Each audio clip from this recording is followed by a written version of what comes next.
Please welcome the Chief Executive Officer of Amazon Web Services, Adam Selipsky.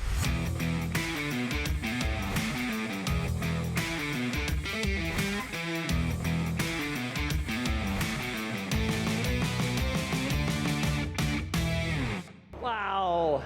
Hello, everyone, and welcome to AWS reInvent. Thank you so, yeah. All right. Woo! Thank you so much for joining us. It is so great to be back here with all of you on the 10th anniversary of reInvent and the 15th anniversary of AWS. Whether you're amongst the tens of thousands that are here with us live or the hundreds of thousands joining us virtually from around the globe, we have put together a full throttle experience for you this week. Of course, we also want to acknowledge how lucky I feel, to be here with you, given the global health crisis that continues in so many places around the world and the toll that the pandemic has taken. We're also very aware of the economic crisis that's followed and all the challenge that so many companies and so many families have felt. And we continue to partner with as many organizations as possible, as many as we can, including a lot of you here in this room, to help alleviate these crises. Given everything happening in the world, we really appreciate your taking the time to be with us.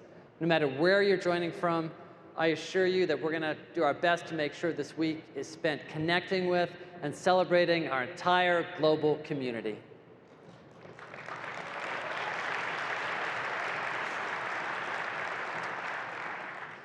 Now, as always, we've designed reInvent to be a learning conference.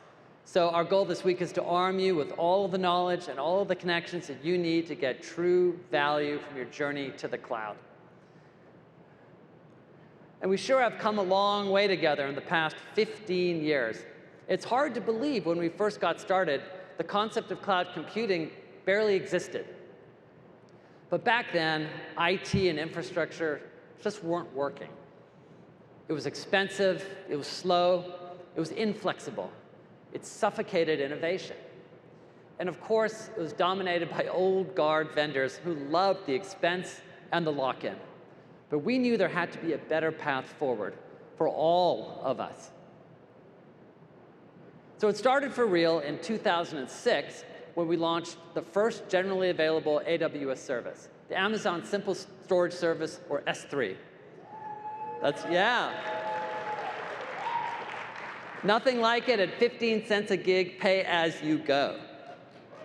And it freed developers from having to create expensive data storage systems of their own. And then just a few months later, 5 months later actually, came the Amazon Elastic Compute Cloud, or EC2. And then we released the first database service. And now, for the first time, the foundational elements of almost any application, storage, compute, and database, were all available in the cloud. Looking back, I do remember the perplexed looks on people's faces when I tried to explain AWS and the cloud. It was barely a concept yet, and it was really hard to put into context. I can't tell you how many times I was asked, but what does this have to do with selling books? Seriously. The answer, of course, was nothing. But the technology we use to sell books has everything to do with building and powering AWS. As the first cloud provider, we had to prove the value for companies running their applications on this new infrastructure platform. There were skeptics, particularly amongst competitors, who were really slow to respond. They said at first, cloud's not real, never going to take off. Then they said, well, it's only for startups. And then, when enterprises really started to use the cloud, they said, oh, it's certainly not for mission-critical workloads. Of course, you proved them wrong.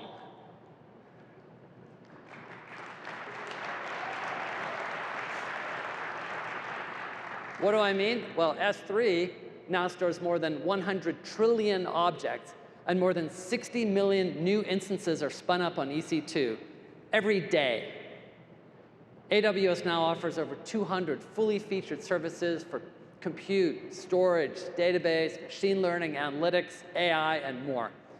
We're going to keep innovating to offer the broadest, and the deepest set of services and capabilities, and you can expect to hear all week about our latest innovations.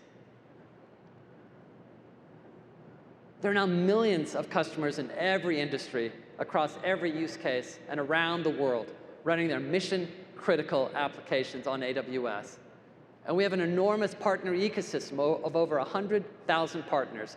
And the AWS cloud now spans over 81 availability zones in 25 geographic regions around the world, with more already announced. Whether you're talking about technical features, customer and partner, community, or operational experience, you can see we continue to bring you the most capabilities you will find anywhere. And those are some of the reasons why AWS is the leader in the Gartner Magic Quadrant for the 11th consecutive year. In the 15 years since we launched AWS, the cloud has become not just another tech revolution, but an enabler of a fundamental shift in the way that businesses actually function. There's no industry that hasn't been touched, and no business that can't be radically disrupted. And every one of us here today is part of that movement. But despite what feels like massive adoption, we're actually just getting started. Analysts estimate that perhaps 5 to 15% of IT spending has moved to the cloud. There's so many workloads that are going to move in the coming years. Such innovation yet to come, and such an opportunity for all of us together. We're building ever more powerful capabilities, pushing the edge of the cloud to new places with things like 5G and IoT. We're driving towards seamless integration of data, analytics, and machine learning that will be transformative. We're tailoring services and applications to specific customer use cases and industries, and the possibilities there are endless. From the earliest years of AWS, the depth and the sophistication of the customer's use cases was amazing. I was just looking back at a few of the earlier, more well-known ones. So it was over 10 years ago that Netflix boldly went all in on AWS and transformed their business and the entertainment industry by pioneering streaming movies and creating original content on AWS. Then in 2012, we were all able to watch what was happening hundreds of millions of miles away as NASA JPL's engineers landed at the SUV-sized Curiosity rover on Mars, using AWS to stream the landing and support the mission. Meanwhile, NTT Docomo, which is part of Japan's largest telecom, was the first to prove the power of the cloud for analytics by building a massive multi-petabyte data warehouse on Redshift that ran queries 10 times faster than they had run on premises. 10 times. Each of these customers dared to do something fundamentally different using the cloud. They looked for new ways to reinvent themselves and their industries. They saw around corners, and many of them braved uncharted territories. Sometimes the work we do together can be hard, but we love challenges. We see them as opportunities, right? To explore and discover a better way. When you take a step back, what each of these organizations actually did was to find an entirely new path. They were pathfinders. Of course, the concept of pathfinding isn't new to any of us. We're all familiar with people who push the envelope or challenge norms.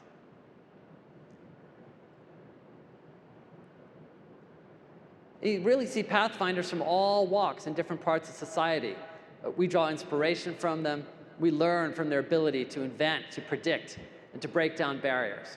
So whether it's discovering new treatments to save lives, or finding ways to bring power to those living in the dark, or breaking the physical limits of what was thought possible, or working to end segregation and discrimination, they're doing something unique, just like so many of you have done something unique with the cloud.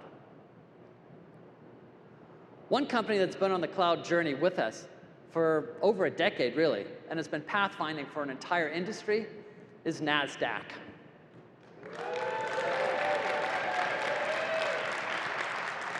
NASDAQ showing up. Thank you.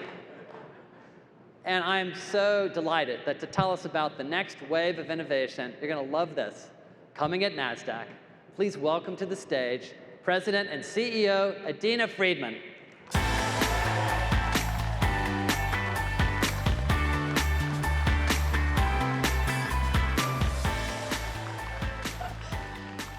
Thank you, Adam, and good morning, everyone. I am so excited to be here today. Founded 50 years ago, NASDAQ has been built on the whole principle of disruption and pathfinding. It began with the electronification of the markets and then the race to zero latency as volumes and investor participation exploded. And it seems very appropriate to be standing here today as we embark on the next era of innovation, which is to bring the cloud to the financial markets in partnership with AWS. Now, NASDAQ's footprint today extends beyond our markets. We're a technology company and a SaaS provider to the broader capital markets ecosystem.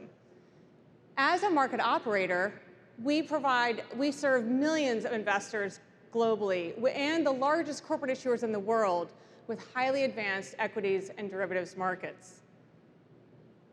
But our technology also powers 130 other markets around the world, and we provide mission-critical trading, clearing, settlement, and surveillance solutions. We provide the technology that powers from Singapore to Brazil, from Japan to Switzerland, and we have not stopped there. In recent years, we've applied our financial markets expertise to build new marketplaces, including crypto exchanges and sports betting platforms. Our footprint as a technology provider gives us a unique ability to bring the world's markets to the cloud and to understand the complexity of completing that journey. Because our systems are responsible for seamlessly transacting hundreds of billions of dollars a day, there are certain key attributes that are critical to successfully executing that activity in the cloud. They are to be hyper-scalable, ultra-resilient, highly performant down to the nanosecond, and fair for all participants. Now today, within NASDAQ systems, we perform at extremely low latency. Our end-to-end order-to-trade processing occurs in 20 microseconds or less. Now that is, to put that in perspective, that's 10,000 times faster than the blink of an eye. And in any given day, our systems manage 3 million messages a second.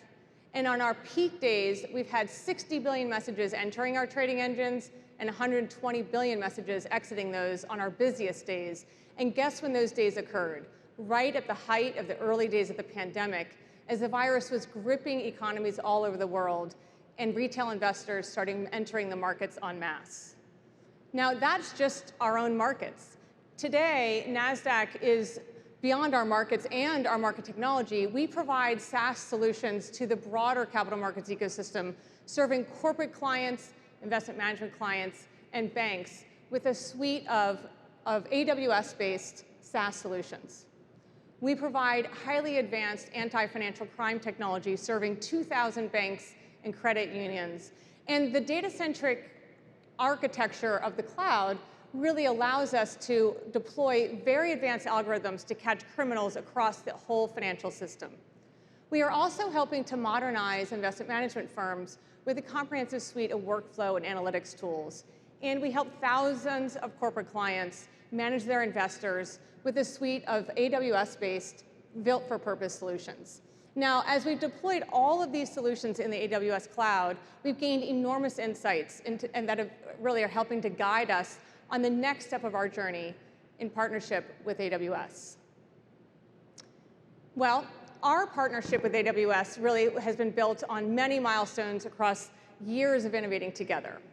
In the early days of the cloud back in 2008, we launched a new product called Market Replay, which fittingly allows users to replay a full market day on every single stock down to the millisecond.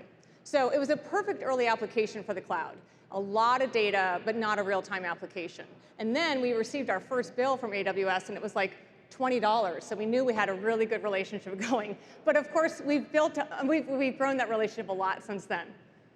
So in the last 5 years, we've really been focusing on bringing our market services to the cloud. And we've started with what we call our surrounding systems. They include data distribution systems, market operations systems, revenue management, regulatory reporting. Think of it as all of the systems that are foundational to well-functioning markets. And now we are ready for the biggest challenge of all, the matching engine, the technology that makes the markets tick. It's the technology that changes an order into a trade. And we only wanted to take this journey when we were confident that we could do it while maintaining or even improving the latency and resiliency of our markets. Now, through our engineers' deep engagement with AWS, we now know we are ready. And we are going to start this new phase with our US options markets. NASDAQ operates multiple options markets in the US, and combined, we are the largest marketplace for multi-listed options in the United States. We will work with AWS to bring our first US options markets to the AWS cloud in 2022. We will then follow. Can you tell where all the NASDAQ people are sitting? We will follow with more of our markets as we work closely with our clients, regulators, and other constituents. Now, the real power of our partnership has been our ability to work together to solve extremely complex technical challenges. Over the past 2 years, we've worked with AWS, and together, we have pioneered the creation of ultra-low latency edge compute systems that are designed specifically for the capital markets. Leveraging the hybrid cloud capabilities of AWS Outposts, we can now bring the edge directly into our primary data center in Carteret, New Jersey, creating the first ever capital markets private local zone. Together, we will create a cloud center right inside the NASDAQ footprint, which allows us to transition our US markets into the cloud. Now, our partnership with AWS extends beyond our own markets, and it includes a go-to-market approach for our 130 market technology clients. In fact, we're already engaged with AWS to deploy cloud-based trading and clearing solutions for several marketplaces and clearinghouses around the world. And as we consider our largest and most complex exchange technology clients, those with similar latency and scale needs as NASDAQ's US markets, the steps we will take in our own markets will help standardize the cloud journey for them as we work together to transform the backbone of the global economy. Now, combining the global footprint of AWS with NASDAQ's, you can see the global power of these combined systems, the market technology footprint reach around the world, and the AWS reach as well. So now, why does this all matter to the world around us? Well, our purpose at NASDAQ is to champion inclusive growth and prosperity. And we fundamentally believe that if you have a great idea, markets can provide you the capital to turn that great idea into a great business. And if you are saving for your future, markets can help grow your wealth and achieve more with your money.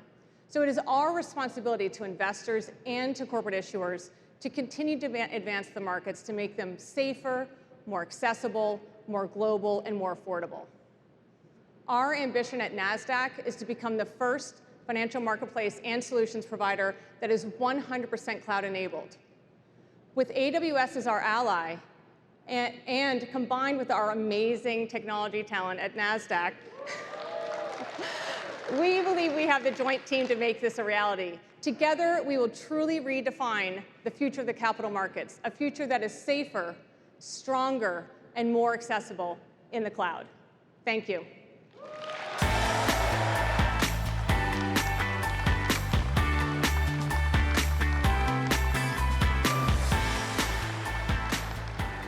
Wow. Okay, so the NASDAQ's US markets and matching engine. Unbelievable. Financial marketplace and solution provider that's going to be 100% cloud enabled. If that isn't pathfinding, I don't know what is. Thank you, Adina, for joining us today.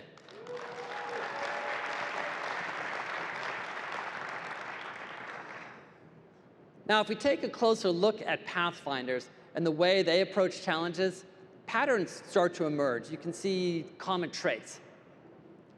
So some don't let the rules define them. They don't accept the status quo. They instead find new and better paths forward, and in doing so, often change the game for everyone else. Others have the ability to see what others don't, and they use that knowledge to help people understand challenges at hand so that they can understand and overcome them to make a difference. And still others are intentional about giving those who come behind them the tools that they need to forge their own paths forward. We look at pathfinders because they can help us to understand and to succeed in our own efforts and our own innovation. There are these characteristics that we want to possess and that we and our organizations need as we create our own journeys, including the cloud journey. So I recently came across a story of a pathfinder who possessed that first trait we talked about. He pushed against the status quo in pursuit of a better way forward. And in doing so, he truly changed the game. In this case, the game of basketball. So in the mid-1930s, before basketball was very popular, 30 points was actually a lot for one team to score.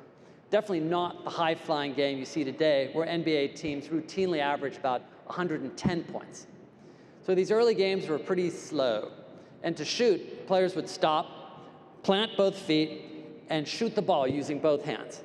Not exactly dynamic. People talk about Bill Russell, Michael Jordan, Steph Curry as changing the game of basketball. But long before any of these icons was a player who might have been even more influential, Hank Luisetti. So Hank's story is not as well known, but some basketball fans believe that Hank might have been the most disruptive basketball player of all time. Without him, the game of basketball wouldn't be anything like it is today. Hank's contribution? He did nothing less than change the shot. Hank played for Stanford University in 1935 onward. And back then, everyone was playing the same old way. And no one was really scoring much. So Hank was dissatisfied with the state of affairs. And he'd been practicing a new shot, a very different shot, a one-handed running jump shot. And Hank was ready to attack. Picture this. You're a college basketball player for Long Island University. Your team is on an unheard of 43-game winning streak. You're about to play an overmatched Stanford team, and you have no doubt you're going to beat them. But Hank comes onto the court, firing. He makes one shot, and another, and another.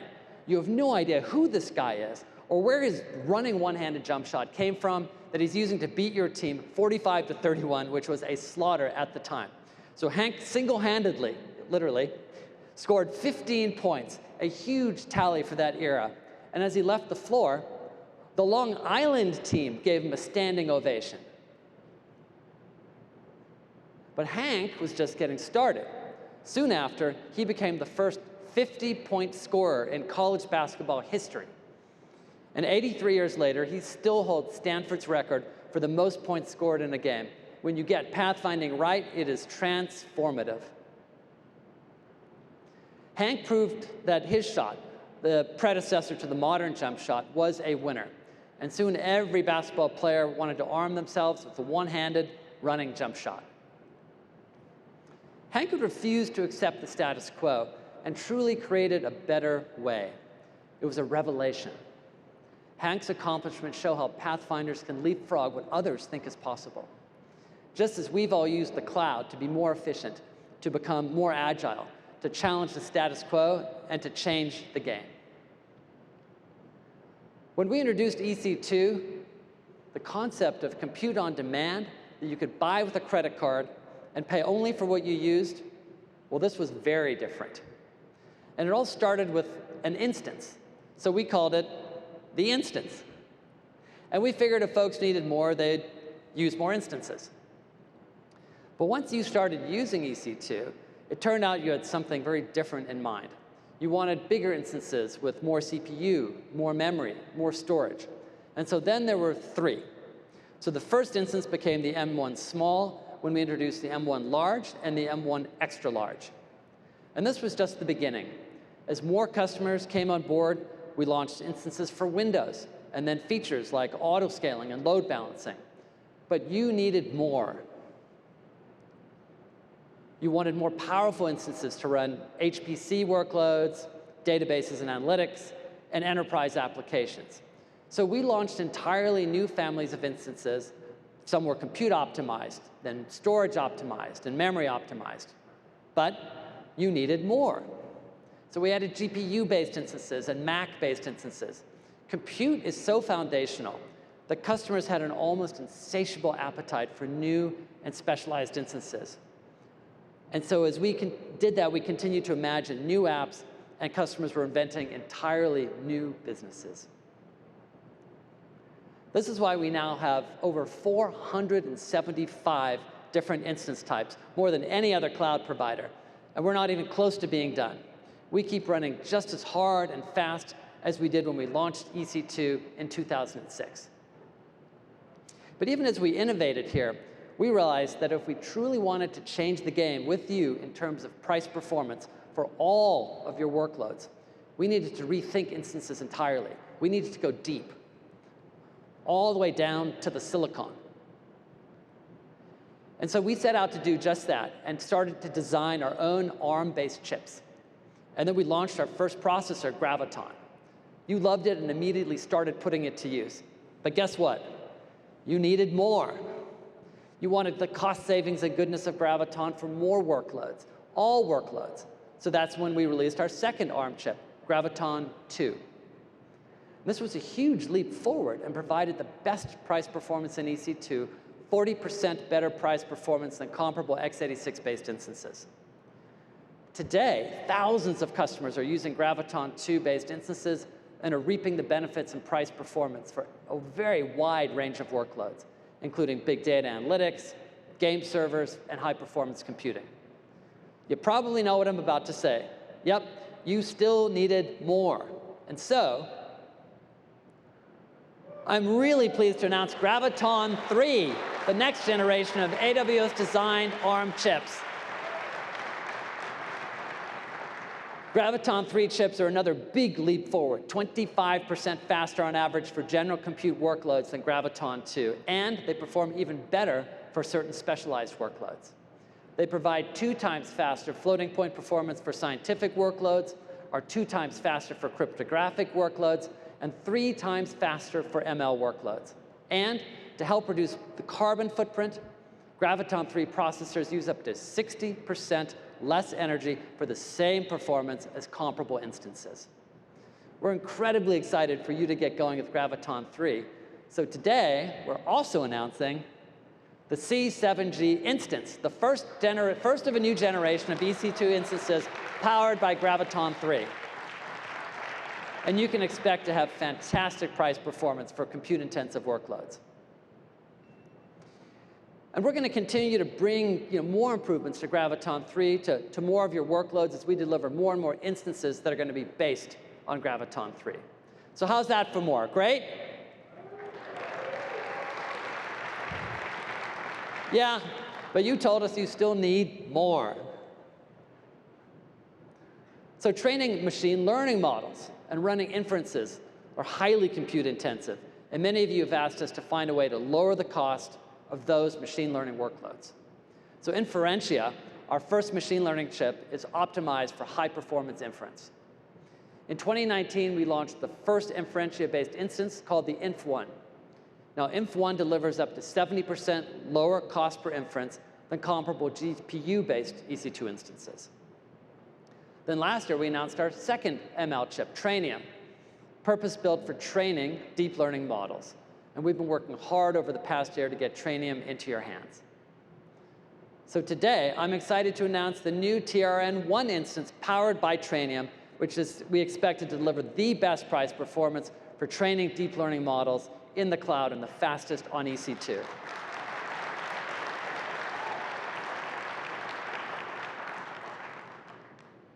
You can use TRN1 to train machine learning models for apps like image recognition, natural language processing, fraud detection, and forecasting. TRN1 is the first EC2 instance with up to 800 gigabits per second networking and bandwidth, so it's absolutely great for large-scale, multi-node, distributed use cases, distributed training cases. Now, sometimes with machine learning workloads, you need more processing than any single instance can handle. And we can network these together in what we call ultra clusters, consisting of tens of thousands of Trainium accelerators interconnected with petabit scale networking. These Trainium ultra clusters are powered by powerful machine learning supercomputers for rapidly training the most complex deep learning models with trillions of parameters.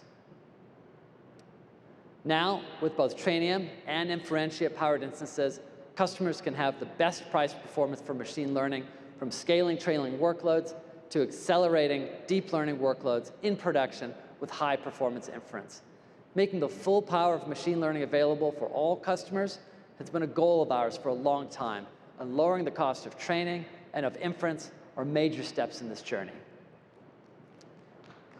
But we know we'll never be done innovating within compute, and we keep working intently with customers and partners in this pursuit. This includes SAP, which has thousands of customers already running on AWS. And now we're working with SAP on a new initiative to power the SAP HANA Cloud with AWS Graviton processors. This should deliver significant performance and efficiency improvements for joint customers, and we're excited about it. So you can see we continue to seek ways to make the cloud even more powerful and more cost-effective for every workload. But do we really mean every workload? What about mainframes? Now, a lot of companies, of course, have been running mainframes, applications on mainframes for many decades. And customers in every industry obviously still rely on them. But mainframes are expensive. They're complicated. And there are fewer and fewer people who are learning to program COBOL these days. So maintaining a mainframe is kind of like trying to shoot a basketball with your 2 feet planted on the ground. You know you can do it, but you also know there's got to be a better way. And this is why so many of our customers are trying to get off of their mainframes as fast as they possibly can to gain the agility and the elasticity of the cloud. We've seen customers reduce their cost by up to 70% or more after migrating. Now, there are a couple of different paths that customers take. Some start with a lift and shift approach and bring the application pretty much as is. Others refactor and break the application down into microservices in the cloud. Neither road is as easy as customers would like. And in fact, whichever way you go, it can take months, even years. You have to evaluate the complexity of the application source code, understand the dependencies on other systems, convert or recompile the code, and then you still have to test it to make sure it all works. And all this is before you've actually moved anything. It can be a messy business and involves a lot of moving pieces. And it isn't something that people really want to do on their own. And while we have lots of partners who can help, even then it's a lot of time to be standing with 2 feet on the ground when your competitors are shooting jump shots. And so today, I'm really pleased to announce AWS Mainframe Modernization, which is a new service to make it faster to migrate, modernize, and run mainframe applications on AWS.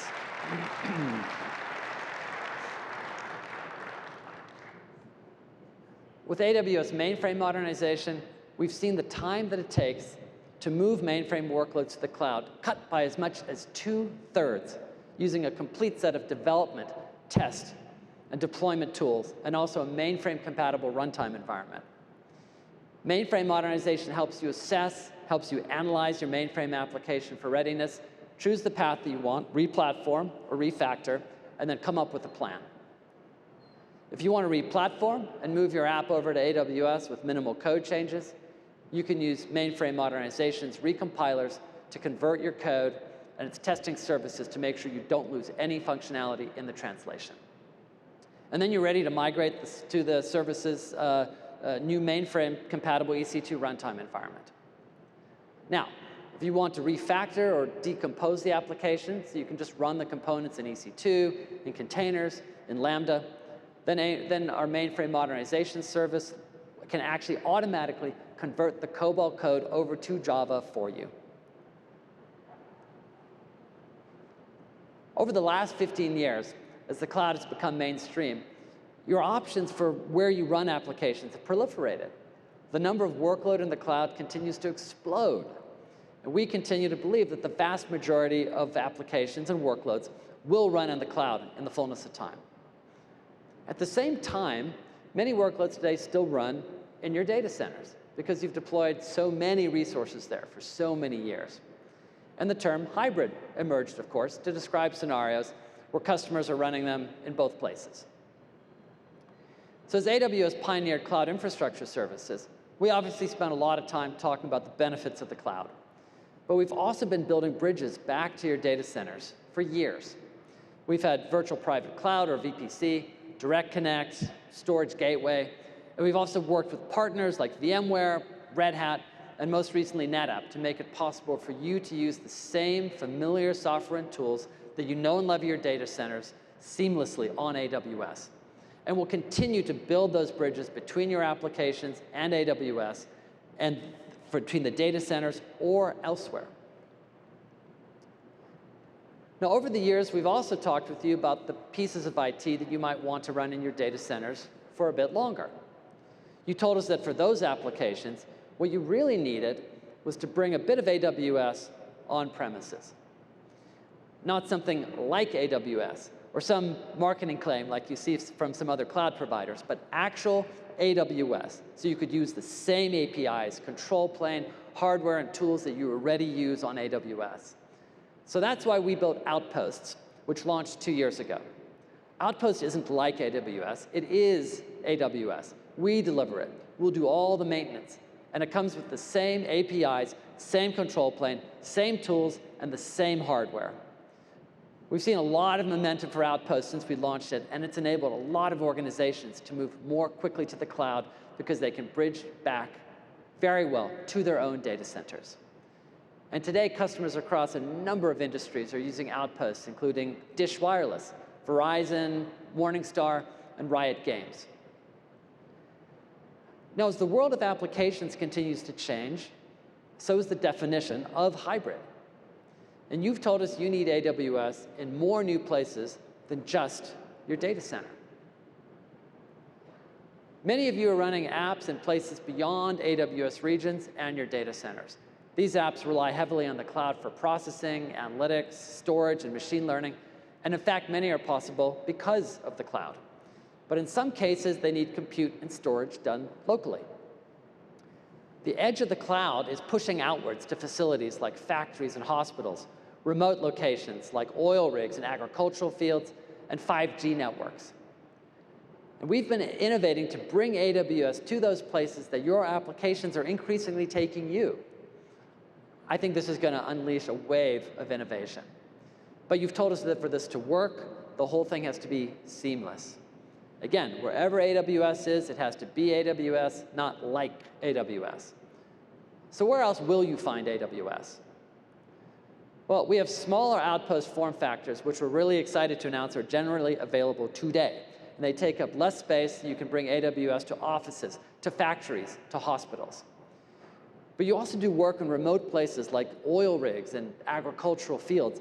They may not even have connectivity. Some are calling this the rugged edge.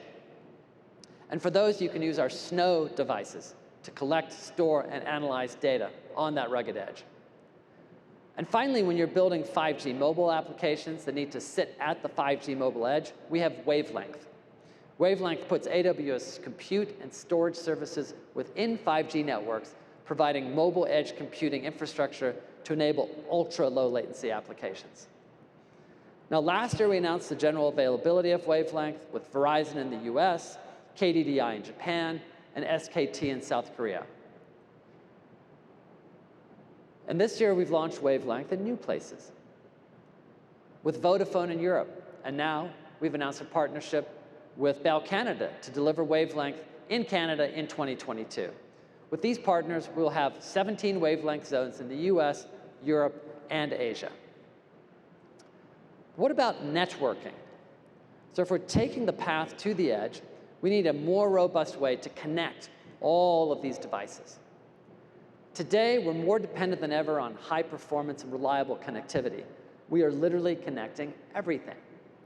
Robots in manufacturing lines, tablets in the hands of workers in factories, stores, connected air conditioners, escalators, forklifts, delivery vehicles that need a reliable data connection to manage logistics. And all of these new use cases require consistent, reliable connectivity. Now, today, most enterprises use local wired Ethernet or Wi-Fi networks for their connectivity. These systems weren't designed to support connecting all of these things. Wired networks perform well, but they're expensive to deploy and upgrade. And they don't extend very well to mobile devices. Enterprise Wi-Fi is pretty easy and cheap to use, but it has range and coverage issues. And so this is one of the reasons why the promise of 5G is so exciting. With 5G, you can easily connect tens of thousands of devices. The handoffs between access points are seamless, and you can maintain coverage over large areas, and you get high bandwidth and low latency. But designing, building, and deploying a mobile network takes a lot of time and is a complicated process requiring telecom expertise. Plus, you have to qualify and work with multiple vendors, and each has its own pricing models, most of which include a charge for each device, and that adds up when you're talking about tens of thousands of devices or more. It is not easy. And that's why I'm really happy to launch AWS Private 5G, which is a new service to make it easy to deploy and manage your own private mobile network.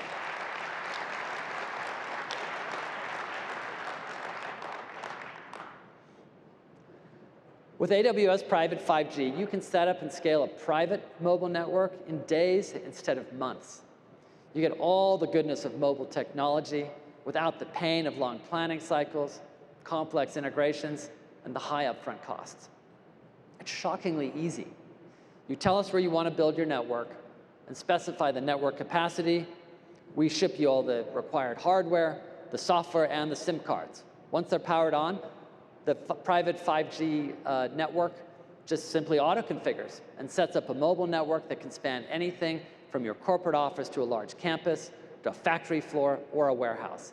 You just pop the SIM cards into your device, and voila, everything connected. Ordering additional capacity, provisioning additional devices, or managing access permissions can be done easily just using the AWS console. And best of all, you can provision as many connected devices and users as you want without any per-device charges. And with private 5G, it operates in shared spectrum, so you don't even need a spectrum license. There's currently nothing like AWS Private 5G out there, a one-stop shop, managed private cellular network that lets you start small and scale up as you need. With pay-as-you-go pricing, and we're really happy to bring it to you.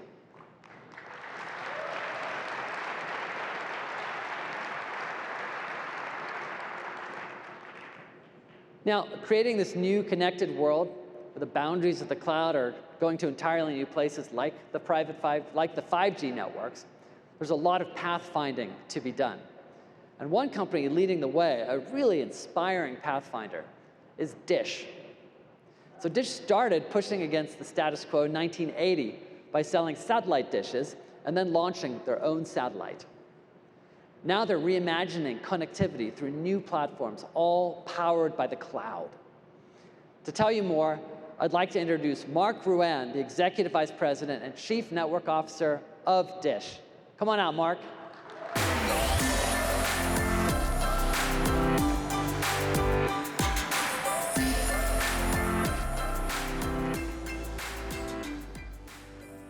Thank you, Adam. 2 years ago, I joined Dish to build and design a new 5G wireless network from the ground up, nationwide, and something that had never been done before, entirely in the cloud. This is a world first, and having a true open cloud-native network will be a game changer here in the US. Now, when most people hear about Dish, they probably don't think of wireless.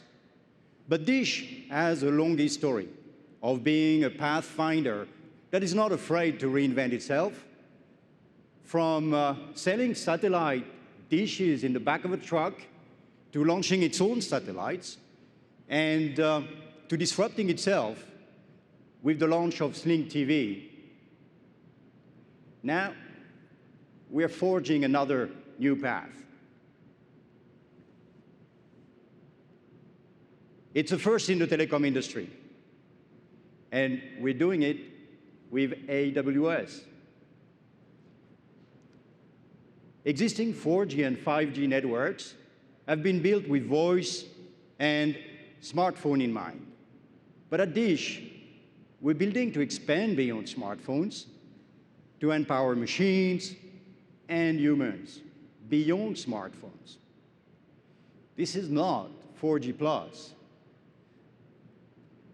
Legacy carriers have been upgrading the same hardware and the same infrastructure since the days of 2G. But again, we're not just building another G. We see an opportunity to do more. So we're building the first architecture that is truly optimized for the cloud. Now, it promises tremendous advances, not just for human communications, but also for machine to machine. And of course, for humans to control those machines, like cars, robots, drones. And the results will be a game changer for businesses across the industry and enterprises. Now, to help explain the impact of this 5G cloud-based network will have on all the industry, let me take an analogy.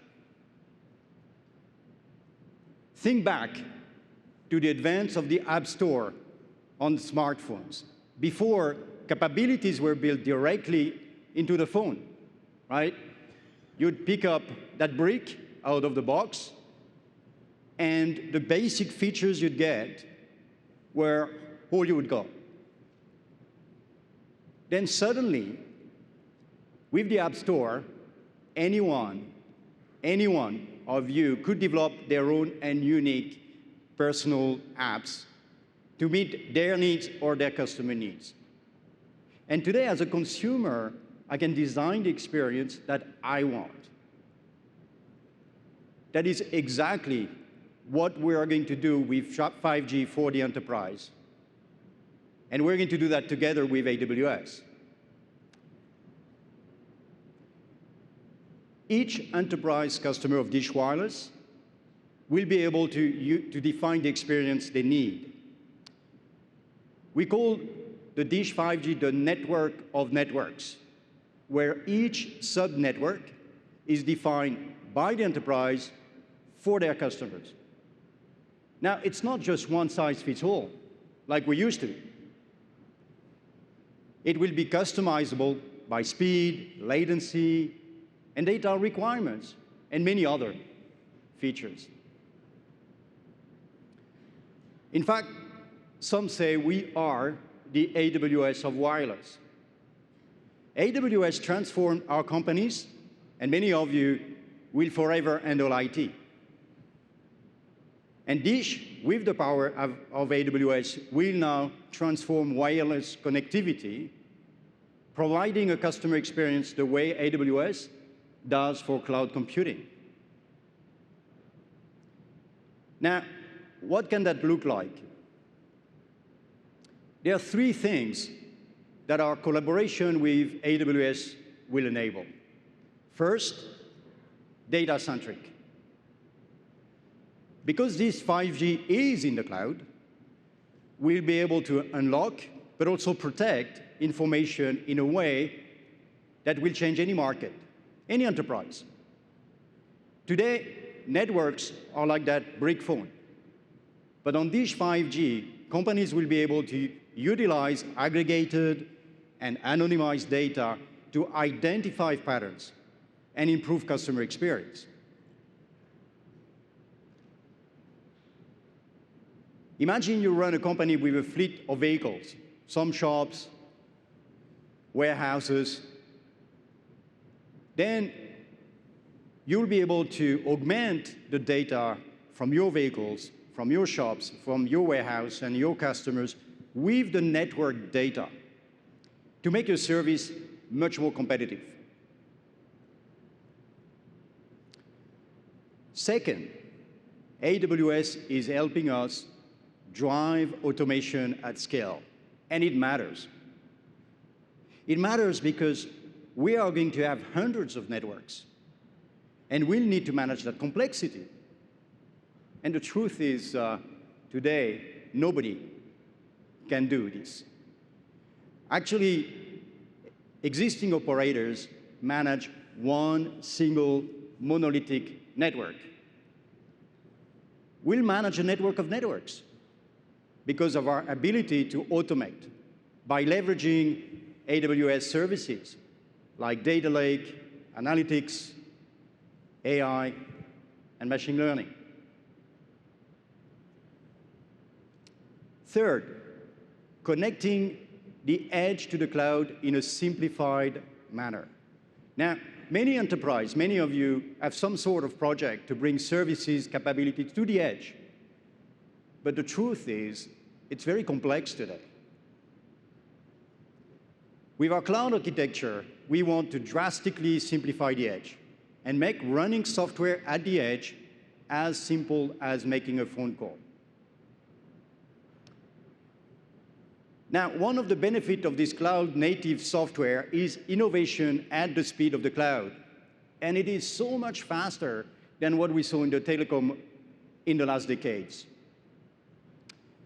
To give you an example of what we already see today in our 5G network in the cloud, we can create a nationwide replica in the network in days and scale it up and down at will, which would have taken years on a classical 4G or 5G network.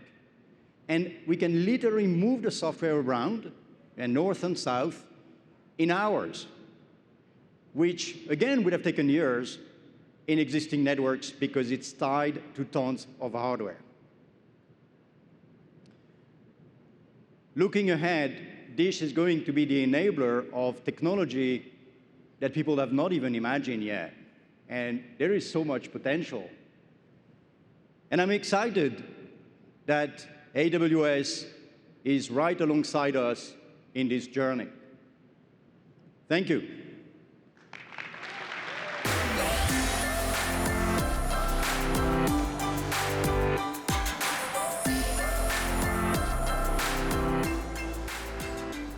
Thank you so much, Mark.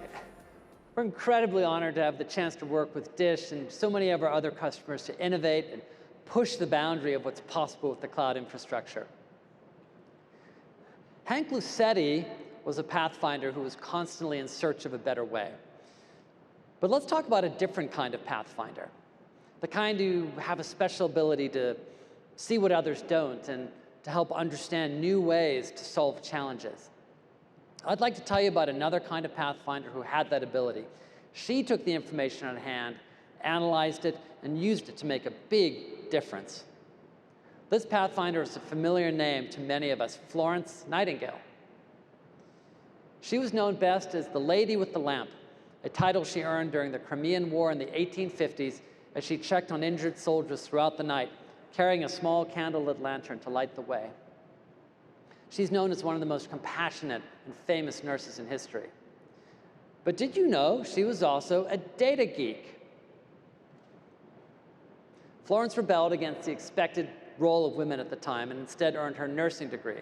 And then when war broke out, she enlisted to serve in a military hospital. When she arrived, she was shocked. 2,000 sick and injured men lay on the corridors. Their mattresses were only 18 inches apart, and many had no bedding. Cholera, gangrene, lice, and fleas were rampant. Soldiers were washing once every 80 days, sharing the same sponge. It was a cesspool.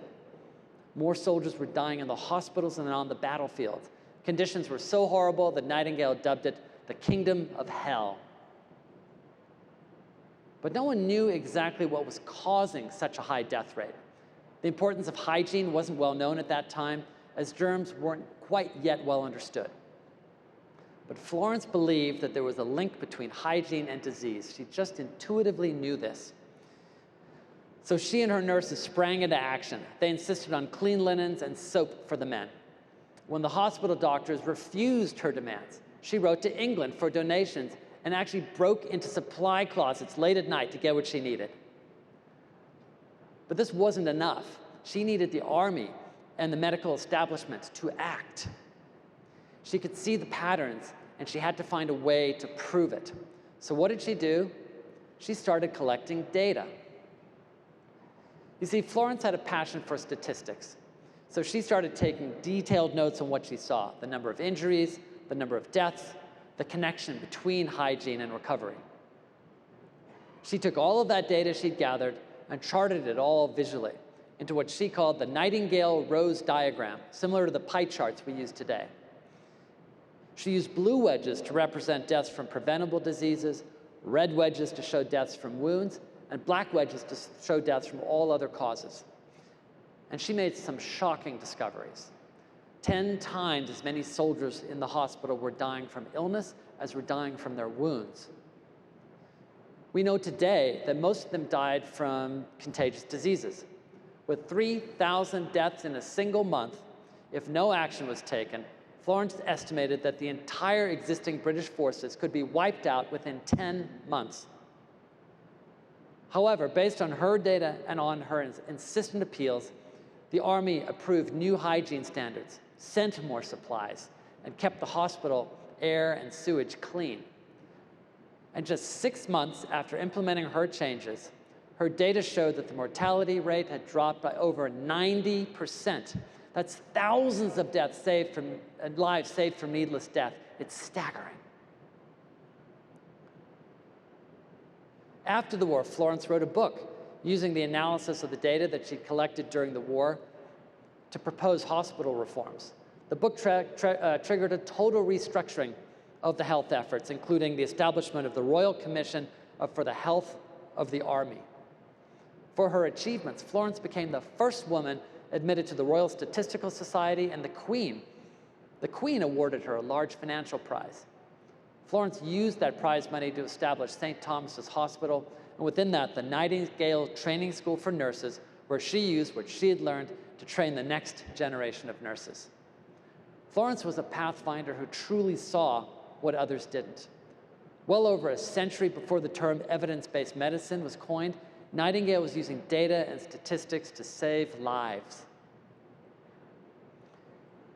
In the 1800s, Florence could gather data by hand and take notes. Today, we have unfathomable amounts of data, and it's only continuing to explode. Recent studies show that the amount of data created in the 3 years that's going to end in 2024 will be more than all the data created in the past 30. And it's not just growing in volume. It's also getting more diverse. Organizations are storing and analyzing data from all kinds of sources, including data from industrial equipment, log data from websites, financial risk simulations, and genomics research. If we can become like Florence and find the patterns and the insights within the data, then data will revolutionize how we think about solving problems and will transform every field, every business, all of our lives. It'll lead to more breakthroughs in areas like healthcare, manufacturing, and sustainability. It will drive waves of innovation and entirely new businesses. But working with data is tricky. Your data is not static, and it's not used for just a single purpose. And every organization has different data sources, different analytics needs, and different governance requirements. So a modern data strategy understands that data is dynamic, that data goes on a journey, and that you need the best tools for each stop along that journey. Having a few capabilities or being able to handle a few stops on the journey just doesn't do the job. While every data journey is unique, there are some critical components that are shared by all. For example, you need a database to store and process the data that powers the application. You need to unite all the data stored in different places in data lakes. Of course, you can't have a data journey that doesn't include the analytics tools that you need to develop insights and understand the trends in all of this data. More and more, machine learning and artificial intelligence are part of the data journey. So you need the tools to build models, to make predictions, and to add intelligence to your applications. Finally, for any of this to work, you need to make sure that you have the right security and governance in place so you can put data in the hands of people at all levels of your organization. You need to have complete control over where your data sits, who has access to it, and what can be done with it at every step. AWS knows how important this is to every customer, not just those in regulated industries or those complying with privacy regulations like GDPR, but every single customer. And each of the steps in this journey are critical. You need the right capabilities in each area, or you'll end up making painful compromises in performance and cost, and the insights you can glean, or the speed at which you can move. And that's why AWS continues to be focused on building out all of the critical capabilities you need at each step. And that's why we continue to be the best place for your entire data journey. Since virtually all applications have a database, let's start our journey there. So for a long time, the relational database was the only game in town. And that worked pretty well when applications stored gigabytes and occasionally terabytes of data. But applications have changed a lot over the years. And today's applications routinely deal with terabytes, often petabytes, and sometimes even exabytes of data. And today's applications are serving also exponentially more customers, in some cases hundreds of millions of people around the world. These applications can peak at millions of requests per second with very low latency. So there's just no way that one database works for all of these applications, which is why people are now tailoring their database choices to the needs of their application.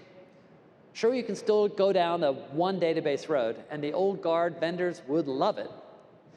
But this puts a drag on performance, on scalability, and on cost. One size fits all doesn't really. And that's why we've invested so much to bring you the broadest selection of databases that you'll find. On the relational side, we have Amazon RDS, which supports 5 different relational engines. And Amazon Aurora, which is built from the ground up to give you the performance and availability of commercial-grade relational databases at 1/10 of the cost of other providers. Aurora continues to be the fastest-growing service in AWS history. We have 8 purpose-built non-relational databases so that you can choose whichever fits the need of your application.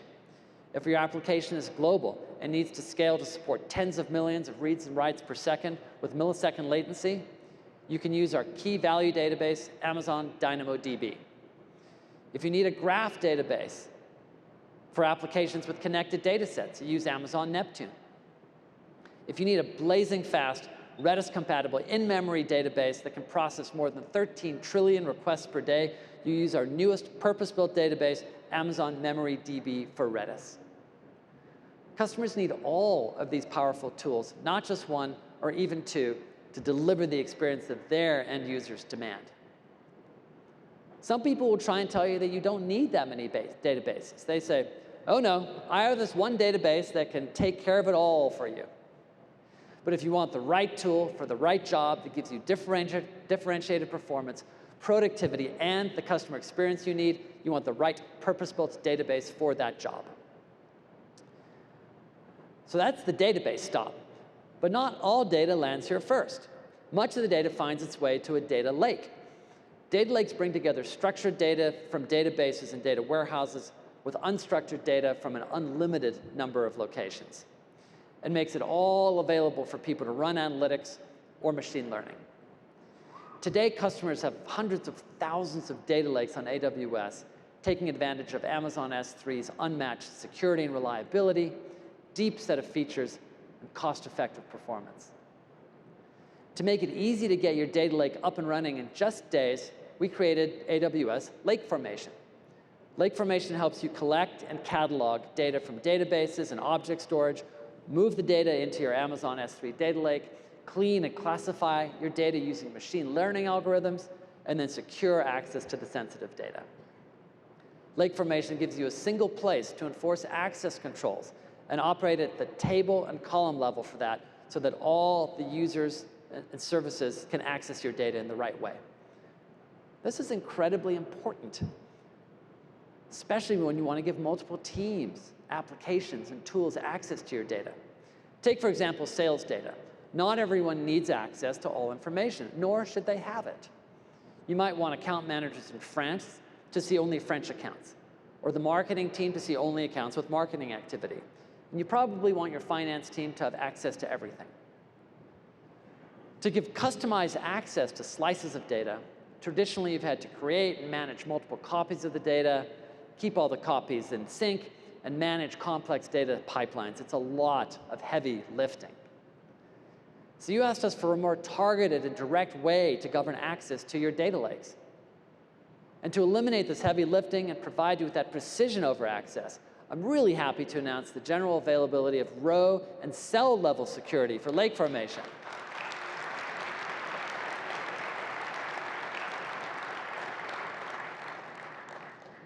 Now you can enforce access controls for individual rows and cells.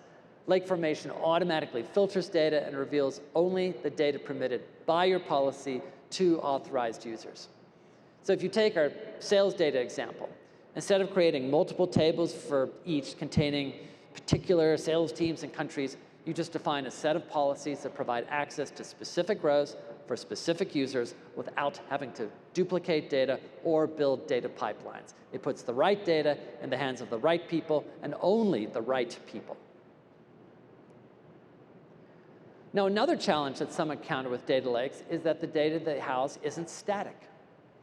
Often multiple systems are feeding in data, and more data is being added and removed rapidly, which makes managing conflicts and errors and making sure that the queries return consistent and up-to-date results. This is another problem that customers manage by building data pipelines. But many customers still run updates to their data lakes maybe only once a day, or at best every few hours, though everyone wants to get to real time. To make this easier, today we're announcing the general availability of transactions for governed tables in lake formation.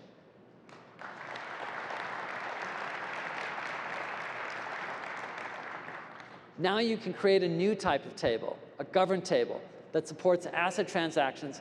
So this data is added or changed in S3. Lake formation automatically manages conflicts and errors to give all users a consistent view of the data. This eliminates the need for custom error handling code or for batching updates. And so now multiple sources and data pipelines can keep updating data in real time while users are querying data instead of having to wait for data to be updated in batches. Both of these new capabilities make it a lot easier to set up, to govern, and to manage your data lake, and we're really happy to make them available today. So now you're ready to analyze your data, and to help you do this, AWS has the broadest set of analytics services with the most capabilities within each service so you can choose the right tool for the right job. If you want to process vast amounts of unstructured data using popular open source distributed frameworks like Spark, Hive, or Presto, you use EMR, which supports more of these frameworks than any other cloud provider. If you want to quickly search and analyze large amounts of log data to monitor the health of your production systems and troubleshoot problems, you use Amazon OpenSearch service, which is the successor to our Elasticsearch service. It supports OpenSearch 1.1, a community-driven open source fork of Elasticsearch and Kibana, and is available under the Apache license. OpenSearch has been downloaded millions of times since we released it just this July. And if you want to do real-time processing of streaming data, you use Kinesis, or managed streaming for Apache Kafka. And if you have structured data where you need super fast querying results, Redshift is the fastest cloud data warehouse with up to 3 times better price performance than any other cloud data warehouse. Now, you may again be thinking, do I really need all of these services? Yes. Each of these analytics services is optimized to give you the best performance and cost for each analytics job. The difference between using the right one and another one can be profound. And customers of all sizes across many industries are using each of these services to handle large amounts of data and complex analytics. One of the reasons the cloud is so attractive for analytics is that AWS services like these automate many of the manual and the time-consuming tasks. We've always called it the muck that's involved in running analytics, all with high performance so that you can get quickly to insights. But there are some people who want these benefits without having to touch any infrastructure at all. They don't want to tune and optimize clusters, and they don't need access to all the knobs and dials of servers. Others don't want to have to deal with forecasting the infrastructure capacity that their applications need. We already eliminated the need for infrastructure and capacity management with Athena and Glue, and we asked ourselves whether we could take infrastructure completely out of the equation for our other analytics services. So we went to work, and I'm really excited to announce new serverless and on-demand options for not one, not two, not three, but 4 analytics services.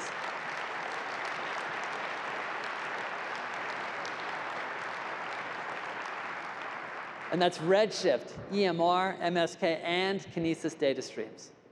So with these options, you don't have to configure, scale, or manage clusters or servers. And you don't have to worry about provisioning capacity. Fire them up, and the services automatically scale in seconds when busy and scale back down when not.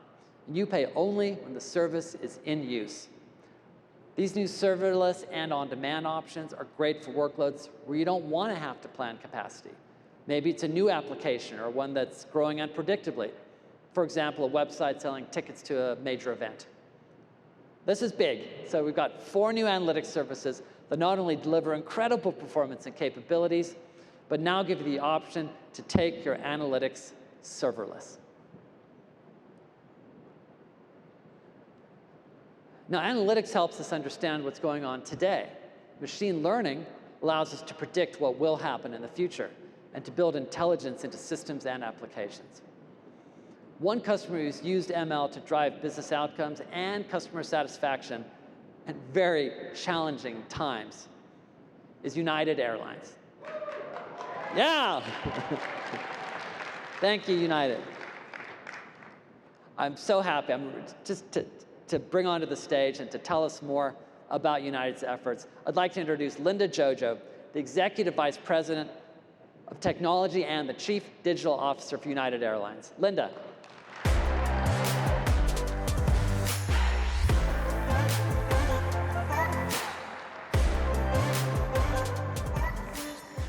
Thank you, Adam, and good morning, everybody. You know, at United, our shared purpose is connecting people and uniting the world. Back in 2019, we operated 1.7 million flights, carrying 162 million customers to over 300 destinations worldwide.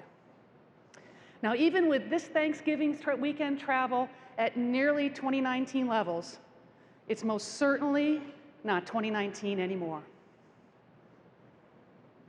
There's no doubt that the last 22 months have had a tremendous impact on the airline and travel industry. But I'm here today to tell you a little bit about how we at United had managed that journey.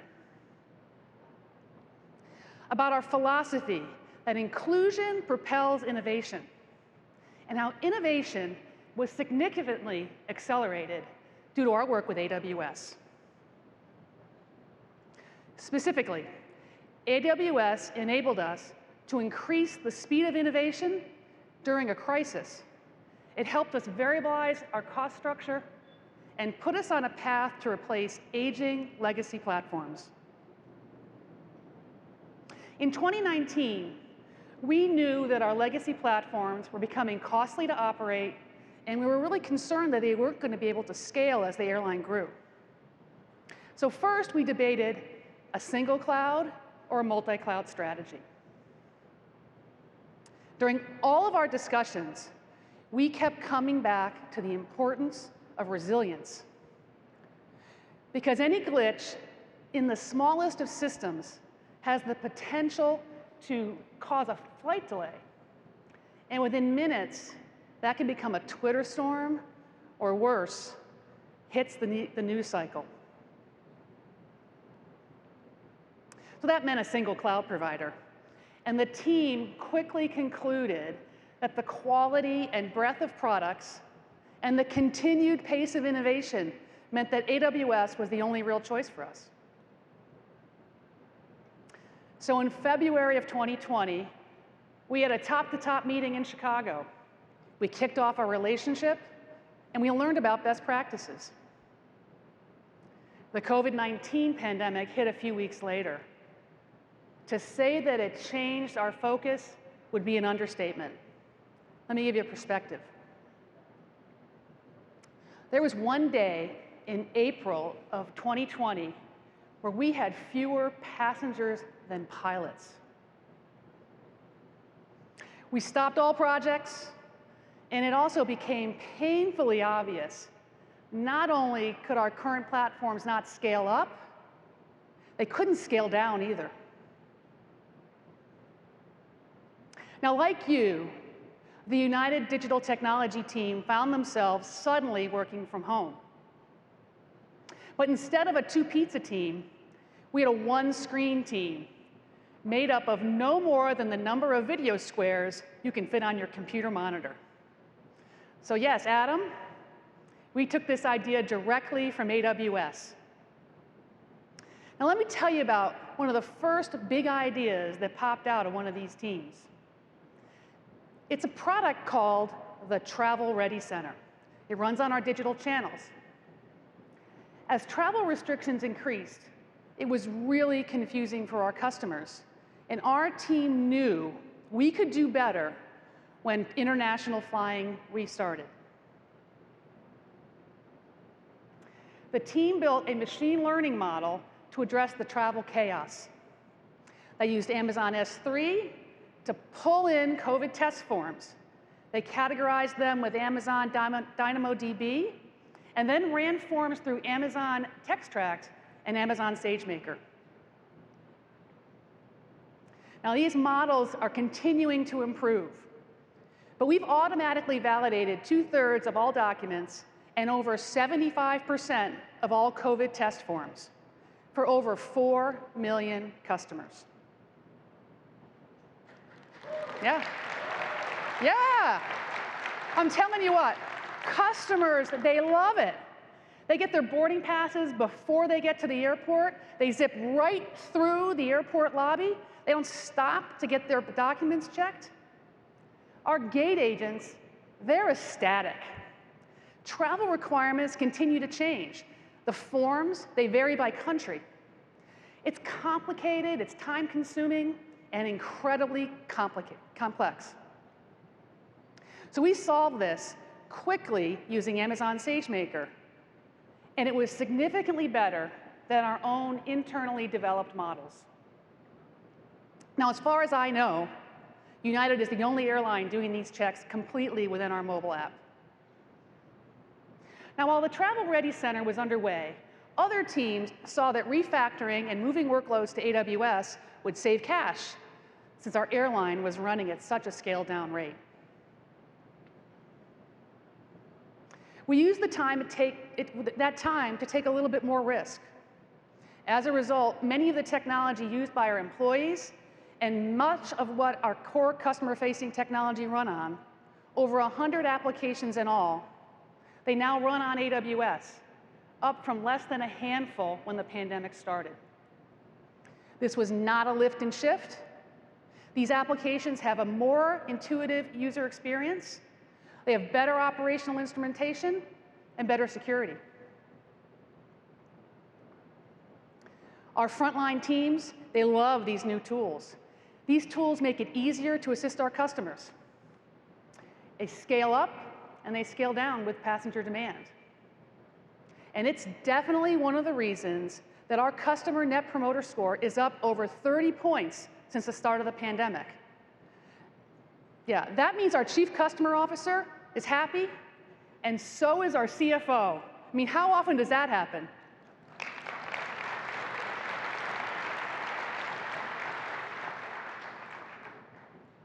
Now, much of what has propelled our success are the native AWS products on the screen behind me, actually all over this room. They're enabling us to rapidly transform our legacy platforms. But equally important is our decision was to standardize on AWS, is the importance of having a diverse, inclusive team. My team is non-traditional by airline standards, and maybe even by the standard technology team. 50% of my direct reports are women. Yeah. 60% of our leadership team is diverse. Yep. And it's not just that. You know, many of our teams, they come from the airline industry, but just as many come from other industries as well. So what I want to leave you with is an Amazon success story, and it's a good one. But I also want to remind you about the importance of working in an inclusive way. The results, particularly in a crisis, speak for itself. It's why we believe so strongly that inclusion propels innovation. Yep. And we're doing that together with AWS. Thank you.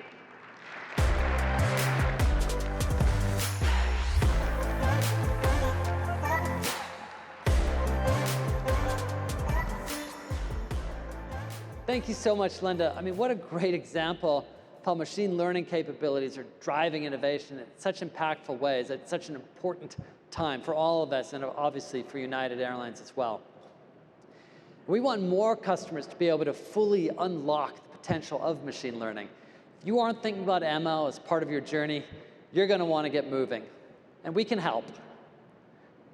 Because as with other pieces of the data journey, again, we provide the broadest and the deepest set of machine learning and AI services. For expert machine learning practitioners who have optimized versions of the most powerful and popular deep learning frameworks, including PyTorch, MXNet, and TensorFlow, that offer the best performance for the cloud. And you saw earlier what we're doing with chips and GPUs, instances to enable the best price performance for ML training in the cloud. And then we have SageMaker, which makes it easy for everyday developers to build, train, tune, and deploy machine learning models. Since we launched SageMaker in 2017, we've added 150 capabilities and features, and we are not slowing down. If you want to see for yourself, I encourage you to tune into Swami's keynote tomorrow. It's going to be action-packed. Speaking of action, tens of thousands of customers are using SageMaker today to train models with billions of parameters and to make hundreds of billions of predictions every month. And then for developers who don't want to build and train models, who just want to add intelligent capabilities like image and video recognition, speech and natural language understanding, personalization, or highly accurate enterprise search, we have a range of AI services that make all of this as easy as an API call. Everything we've talked about so far, databases, data lakes, analytics, and machine learning are required elements of any modern data strategy, which is why we've built powerful capabilities in each. And they become even better and even more powerful when you can combine them and do things like easily query and move data between your data stores, data lakes, analytics, and machine learning tools. To help with this, we built capabilities like federated queries in Athena and Redshift. With federated queries, you can write a single SQL query that combines data from multiple systems like RDS, Aurora, or your S3 data lake, and it sends those results back to you on the fly. For example, you could write a query in Athena that combines gaming player profiles from Aurora MySQL with in-gaming actions from DynamoDB to get a picture of what users in specific zip codes took what actions. We also continue to build out direct integrations between the various services. For example, today you can access SageMaker from Redshift, Aurora, or Neptune. This means that a Redshift user could write a SQL statement that calls SageMaker behind the scenes to automatically build, train, and optimize and bring a model back to Redshift as a function. So you can benefit from SageMaker's best-in-class ML without ever leaving Redshift. We're also enabling integration with a lot of AWS partners. For example, earlier this year, we announced an important expansion of our relationship with Salesforce, where you can now automatically see Salesforce data inside of AWS and AWS data inside of Salesforce. It's a really powerful and just incredibly useful interaction. The key point, again, is that we know your data is on a journey. All stops along the journey matter. You can't skip any of them, and at each step, you have to have the right capabilities. We're focused on continuing to build out all the tools you need for the entire journey. Now, anytime you're combining and sharing data from different sources, data governance is absolutely critical. In fact, the ability to know where your data is, what form it's in, and who has access to it is absolutely vital for a modern data strategy. Having the ability to govern who can and cannot do various things with which data is the very thing which will set data free to travel its cloud journey. Part of governance is having very strict control over where your data sits. And with AWS, you control your data, full stop. If you put your data in Germany, it stays in Germany. If you put it in Japan, it stays in Japan. And if you put it in Oregon, it stays in Oregon. And of course, you also need control over who has permission to access and use which data. Earlier, we talked about granular access control and lake formation. And when it comes to data lakes, Amazon S3 provides the most comprehensive security and auditability of any storage service, giving you complete control of buckets, objects, and access points. Another big piece is data encryption. We highly recommend that you encrypt your data, and we provide a lot of capabilities to make it really easy to do that. Most AWS services have built-in encryption capabilities, and you have the option to actually control your own encryption keys if you want to.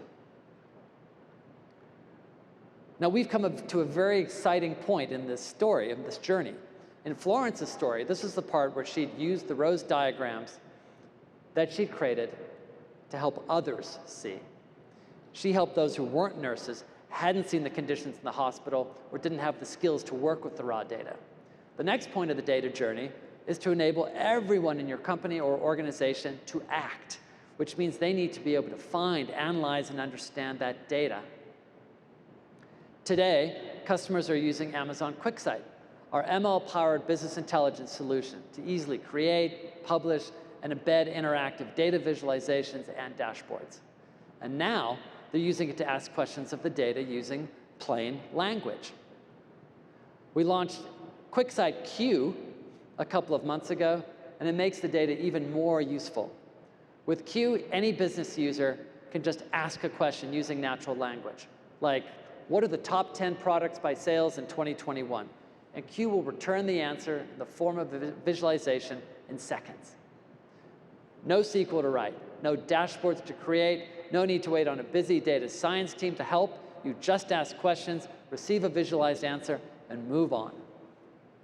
Q is unique in that it returns answers both with a high degree of accuracy, but also does not require extensive preparation of the data before Q can be used. It's really the best of both worlds. QuickSight gives business users easier access to data and to analysis, but we've also seen the same users want to create their own ML models to move from descriptive analytics, where they're simply summarizing insights of data, to making predictions about future outcomes. They're asking for more powerful capabilities so they can quickly make more precise predictions and apply machine learning to a range of problems, like reducing churn, detecting fraud, forecasting sales, or optimizing inventory. But most analysts don't have the skills to do this today. If you look back a few years, in fact, only a very small number of experts in machine learning actually had the skills to do this. So we built Amazon SageMaker as a way to democratize machine learning. And the momentum we're seeing around SageMaker is really exciting. So we asked ourselves whether there was something we could do to further democratize ML by helping an entirely new group of users with no ML experience, no data science experience, and who are not even developers to be able to do machine learning. And today I'm excited to announce a new capability of SageMaker to enable business users and analysts to generate highly accurate machine learning predictions using a visual point-and-click interface with no coding required. Amazon SageMaker Canvas.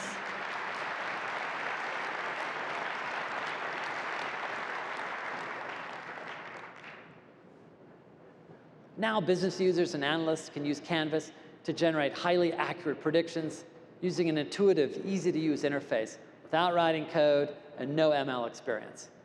Canvas uses terminology and visualizations that are already familiar to analysts and complements the data analysis tools that they're already using.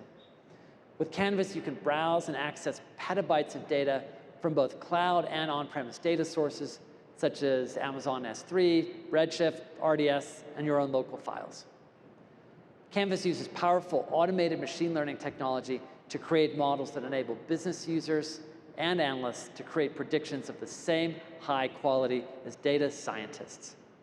Once the models are created, users can easily publish results, explain and interpret models, and share dashboards and those models with each other analysts and collaborate and enrich insights.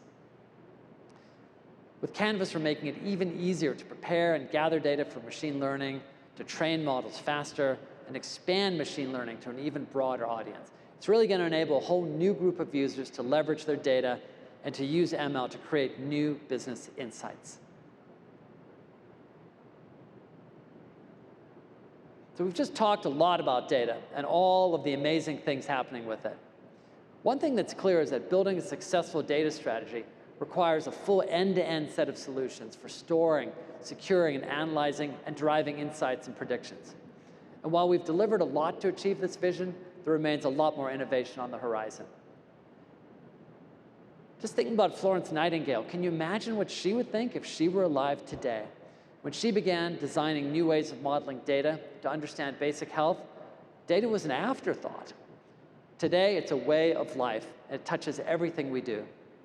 Just as Florence used a lamp so that she could see into the darkness, we all use data to help us see more clearly what lies ahead. And we're doing more with data than we ever thought was possible. So when I first referenced pathfinders today, I said that they possess certain traits. Well, some are constantly in search of a better way to do things, like Hank Luisetti, and others have the ability to see what others don't, like Florence Nightingale. Yet other pathfinders work with the intention of giving those who come after them the tools that they need to forge their own paths forward. And I'd like to tell you about a pathfinder who did just that. The year is 1946. World War II has just ended, and Roscoe Brown is watching his application for a commercial pilot job literally torn up in his face. He's told, "We don't hire black pilots." Unfortunately, this is a scene that's played out way too many times for way too many black men and women. Roscoe, he should have been a shoo-in for that job. He wasn't just a pilot. He was one of the first African-American pilots ever to fly in the US military as one of the Tuskegee Airmen. The Tuskegee squadrons flew over 15,000 combat missions during World War II, destroying hundreds of enemy planes and demolishing over 1,000 rail cars and transport vehicles. Roscoe flew 68 combat missions and was credited as the first pilot to shoot down one of Germany's new state-of-the-art fighter jets.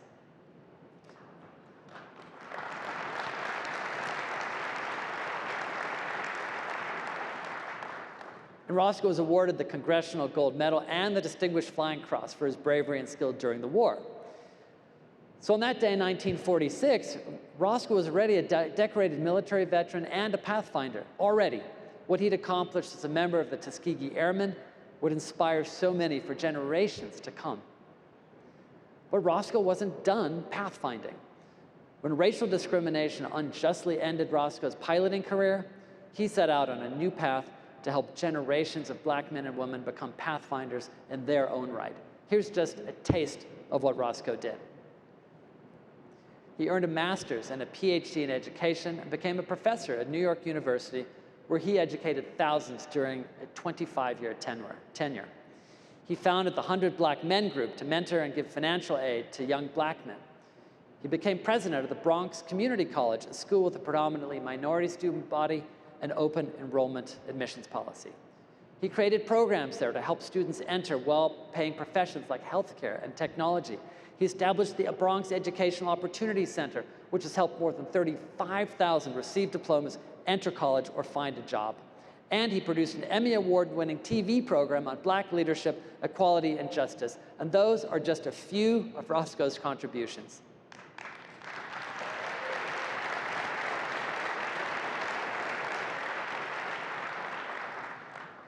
Before he passed in 2016, Roscoe was awarded both the NAACP Freedom Award and the Congressional Award for Service to the African American community. As a black leader, community activist, educator, and volunteer, Roscoe wasn't just breaking down barriers by being the first. He wasn't just giving his time to help others, and he wasn't just teaching. Through all of these efforts, he was giving to so many who came after him the tools that they needed to forge their own paths and create their own opportunities to grow, to succeed, and to become pathfinders in their own right. Roscoe touched pathfinders who led in healthcare, in technology, in education, and more. And I'm honored today to have here Roscoe's great-grandson in the audience with us, Corey O'Brien.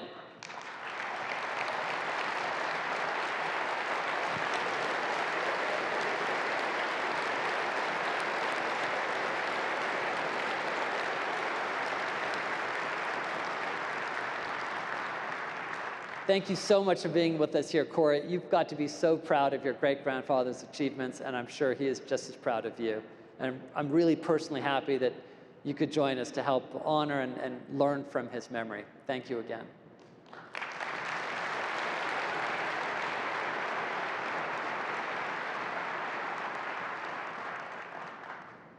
As a leader, I'm incredibly inspired by Roscoe's story and his commitment to providing others the skill that they need to reach their full potential and achieve their dreams. And it's in this spirit that AWS is committed to train 29 million people in cloud skills by the year 2025. As companies are moving so quickly to adopt the cloud and to transform their businesses, there's an exploding need for digital and cloud skills. Since the pandemic, 85% of workers now feel that they need more technical knowledge to do their jobs. I mean, that's a big number. We have an incredible opportunity to train millions of people, close the technical skills gap, and to enable many, many more people to be pathfinders. So as part of this commitment, we've launched new programs like AWS Skill Builder, which is a digital learning experience providing access to over 500 free on-demand courses in 16 languages. And we're putting a lot of these courses up on Amazon.com with one-click access, making learning cloud skills as easy as buying a pair of shoes. We also have the AWS Restart program, which is a free, intensive 12-week program that prepares people with little, in many cases, no technology experience for careers in cloud computing and connects them with potential employers. We've seen fitness instructors, folks working at fast food restaurants, become cloud engineers. It's honestly inspiring.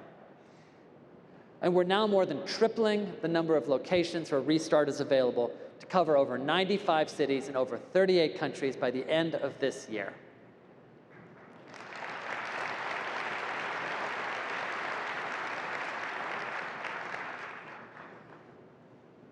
So even as we add more powerful compute capabilities and build more comprehensive offerings around data, we also need to develop solutions that are purpose-built to address specific issues, that help more people use the cloud to find a path through problems and opportunities. These solutions can be horizontal or function-specific, a specific use case. An example of this is Amazon Connect, our contact center in the cloud. Some folks using Connect out there. I'm not surprised, because Connect is actually one of the fastest growing services in AWS history, with tens of thousands of customers and over 10 million contact center interactions every day. With Connect, customers can have a contact center in the cloud up and running in minutes that literally can scale to millions and millions of their customers. Now, other solutions that we're building are built to help solve problems within specific industry verticals.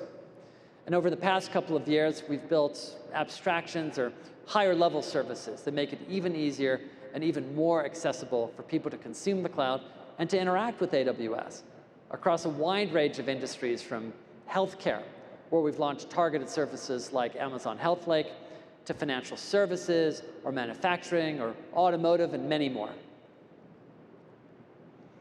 For example, financial services leaders like Capital One, JP Morgan Chase, Robinhood, Stripe, Barclays, and of course NASDAQ are innovating and reinventing new customer experiences on AWS.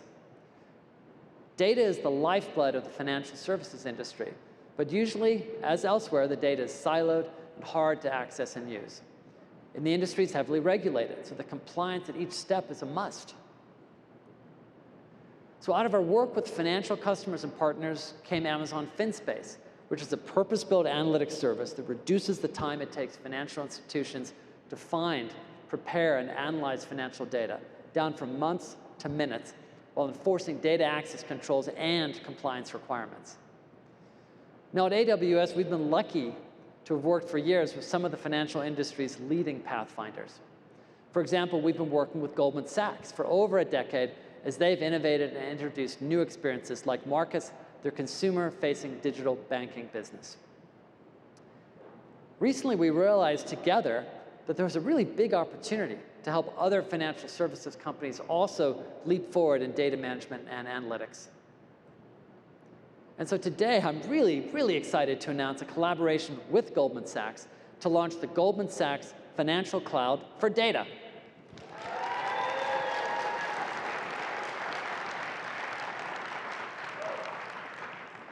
The Goldman Sachs Financial Cloud for Data combines Goldman's decades of investment data and financial analytics experience with AWS's industry-leading cloud capabilities. And together, we'll reduce the time and the developer resources that investment firms spend managing infrastructure and wrangling data and provide them with advanced analytics capabilities.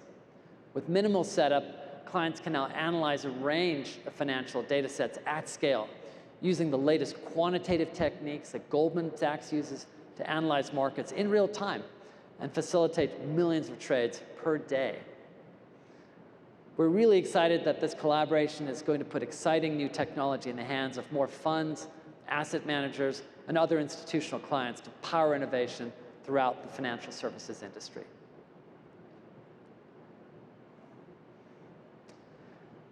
Yet another area where data is driving incredible transformation is the industrial sector. AWS customers are transforming their manufacturing operations using data and machine learning to revolutionize supply chain management, to improve quality, and to deliver smart products. For example, Volkswagen brings 11 million cars per year to market and adds 200 million parts each day into its factories. Working with AWS, they're actually uniting over 120 factory sites and data from over 30,000 suppliers into a single architecture in the cloud, a single one with productivity expected to increase by 30%. It's incredibly exciting to see companies who've been innovating in the world for decades, many in the physical world. Some have been doing it for decades, some have been doing it for more than a century. But to see them all continue to forge new paths and to transform within the new digital world. So I'm really excited to bring out one of these companies to share their story. 3M. 3M is a company we're all familiar with, right? I mean, who doesn't use a Post-it note? But did you know they're also one of the most diversified industrial companies in the US, selling more than 55,000 products across 26 business lines.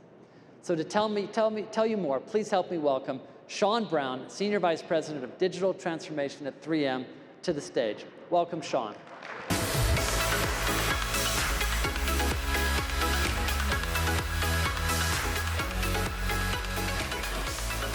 Thank you, Adam. Good morning, everybody. So as Adam said, many of you know 3M best for Post-it notes and Scotch tape. But what you may not know is we also help planes fly, keep frontline workers safe, enable the future of communication, and connect healthcare systems globally. 3M is much more than its 60,000 products, 95,000 employees, and 125,000 patents. It is built on one simple idea. Take innovation from one business and apply it in new and innovative ways to create breakthroughs. We have been a pathfinder of innovation for over a century. Our purpose is to unlock the power of people, ideas, and science to improve lives everywhere. Simply put, that's 3M. Today, you're never more than 3 meters away from a 3M innovation. And as we think about tomorrow, we are advancing our material science leadership in bold new ways with digital science. And if you're wondering, yes, that's where you all come in. When you're on a journey like we are, it helps to have a guide with stamina, smarts, and strength. Digital transformation requires all of those. And the uniqueness of 3M's high-speed manufacturing, globally connected supply chains, and scaled enterprise IT systems, molecular and physics-based R&D, a trusted advisor that's fluent in all of these areas and knows how to connect them is key. And that's what AWS does for 3M. They are helping us become a digital company of the future. We began our cloud journey like many of you. We had to move away from our aging data centers. But most importantly, we knew we needed a strong foundation to deliver on our digital transformation vision. For us, building this foundation required moving away from our past legacy environments. We transitioned over 2,000 applications, 9,000 virtual machines, a global SAP instance, 45 petabytes of data, all while closing a large data center, and moving 61% of our tier 1 applications in 1 year. Simply put, that was a lot to do. It was the strong collaboration and amazing teams that 3M and AWS brought together that delivered these results on time and on budget. Most important, though, for 3M, this unlocked the potential of data-driven insights. It collapsed the disparate data sources we had in applications into digital building blocks on a cloud environment. And so from this strong base platform, we took the next step in our journey with AWS, driving digital impact into our products and operations. Today, I'd like to share 3 examples with you. First, for 3M manufacturing, it is a key competitive differentiator for us, but it's also very complex. With over 200 plants across 37 countries, we solve customer problems in every part of the world by leveraging over 51 technology platforms. With this complexity and our need for agility and scale, we migrated our key manufacturing sites to AWS over a year. From that, it enabled us to leverage AWS services to develop and deploy a system to track raw material flow all the way to finished goods. By leveraging Neptune Graph Database and API Gateway backed by Lambda, 3M teams can now complete these searches from raw material all the way down to plant name in seconds instead of days. This obviously has been very valuable to better navigate the raw material shortages and the disruptions that we've all seen across our global supply chains. As a result, our manufacturing is smarter. Second, clean air. Clean air has never been more important. 3M Filtrete is the most trusted brand of indoor air cleaning filters on the market. By leveraging AWS services, we combine material science with digital science. We deployed AWS Lambda for advanced features like Amazon Wi-Fi simple setup, smart reorder, smart home Alexa multi-capability skills. We use AWS CloudWatch to conduct complex usage analysis and to detect and protect our services from issues and cyber threats. As a result, our products are smarter. And finally, third, healthcare. Healthcare has experienced a dramatic shift to data-driven care over the last year. We leverage AWS to power many of our most critical platforms across our healthcare IT solutions portfolio, including our flagship product, 360 Encompass. EC2 Compute, S3 Store, CloudWatch, CloudTrail Monitoring give us flexibility, performance, and scalability across our operations and security monitoring beyond our traditional data center deployments. But most importantly, for our customers, we have reduced our deployment time from weeks down to hours, enabling us to deploy AWS regions, multiple AWS regions across the globe. As a result, our healthcare systems are smarter. For becoming smarter means learning something new. At 3M, that means transitioning from a material science to digital science, where we become as well known for our digital products as we are for our physical products. That takes a different mindset and a collection of capabilities. To make the most of future trends that shape the world, we are building those capabilities now. 3M needed to define digital. It's a very fuzzy word. A lot of people use it in very broad manners. We defined it in 4 specific outcome areas. Digital customer, focusing on a seamless customer experience. Digital products, delivering differentiated products and services across connected products and services globally. Digital operations, optimizing planning, quality, logistics. And finally, digital enterprise, generating corporate functional efficiency. The next phase of the digital transformation with AWS spans across our operations and product portfolio. Together with AWS, we have built a digital marketplace that gives 3M builders access to tools, code building blocks, and machine learning algorithms to cross-share. This allows our teams to quickly develop digital products and solutions for our customers without having to reinvent the wheel. As an example, we're implementing foundational elements like a data-driven everything strategy, which encompasses projects like our AI/ML workbench on SageMaker suite of services.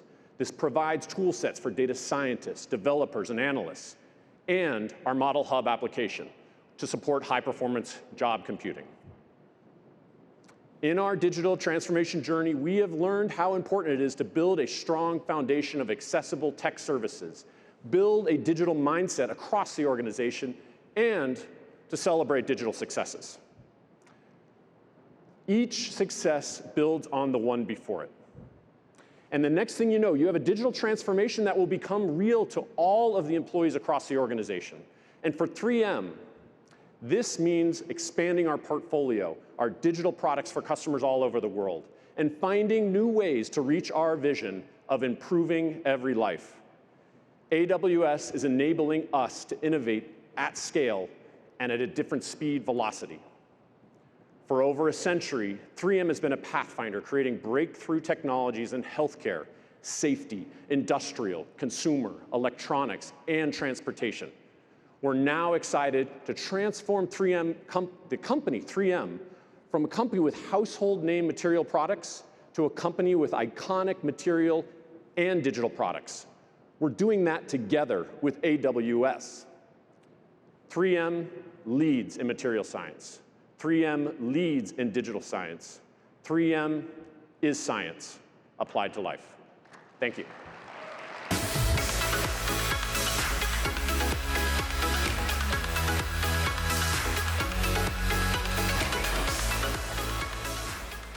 Thank you, Sean. I mean, the work that 3M is doing is such a great example of how the cloud's really helping manufacturers reimagine their businesses, improve supply chain operations, and create all new revenue streams. It's just a fascinating story. And you can see from 3M's story that just like in financial services, industrial companies are transforming. And they're looking for purpose-built solutions that help them use the troves of data that they can now collect to improve operations and speed up innovation.